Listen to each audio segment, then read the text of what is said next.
Sa nakikita ko talagang pag-aalaga ni Echo kay Janine Gutierrez, perfect husband material talaga ang aktor. Ganon din naman si Janine, housewife material talaga ang aktres. Kaya nga sobrang bagay ang dalawa. Napansin ko lang talaga si Jericho pag nagmahal talaga siya ng girl, talagang pinaglalaban niya. Maalaga din talaga siya sobra sa relasyon. Malaki daw talaga ang pinagbago ni Jericho Rosales mula nang makasama si Janine Gutierrez bilang kasintahan.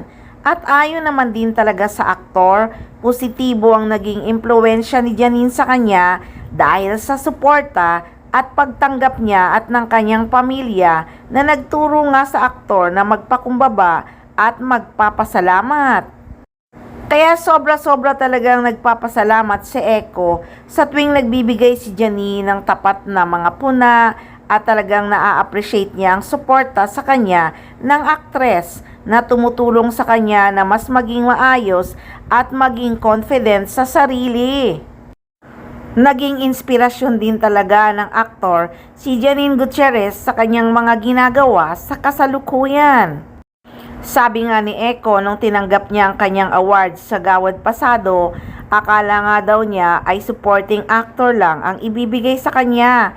Hindi daw niya akalain na magiging best actor siya.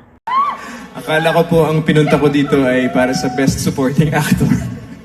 Hindi ko po inaakala na best actor yung ibibigay ninyo sa akin ngayong gabi. Ito pong pagganap ko sa bilang Arthur sa Lavender Fields. Ito po ang aking pagbabalik sa pag-aartista.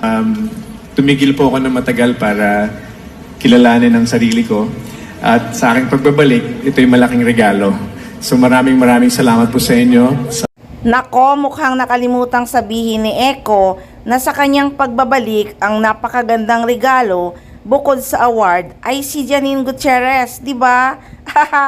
Nakalimutan niya talagang sabihin yun, sure ako. So yun na nga guys, malaki talagang pinagbago ni Echo ng dahil kay Janine Gutierrez. At saka alam nyo guys, kung nakikita nyo si Echo kung paano niya alagaan si Janine on and off cam, ganun din si Janine, alaga niya din ang aktor. Ipinagluluto pa nga daw siya ng actress, di ba? Nadulas siya nung nag-guest siya sa kusina ni Kuya Ray na pinagluluto nga daw siya ni Janine Gutierrez. Kaya kung titingnan mo talaga sina Echo at Janine, perfect talaga sila.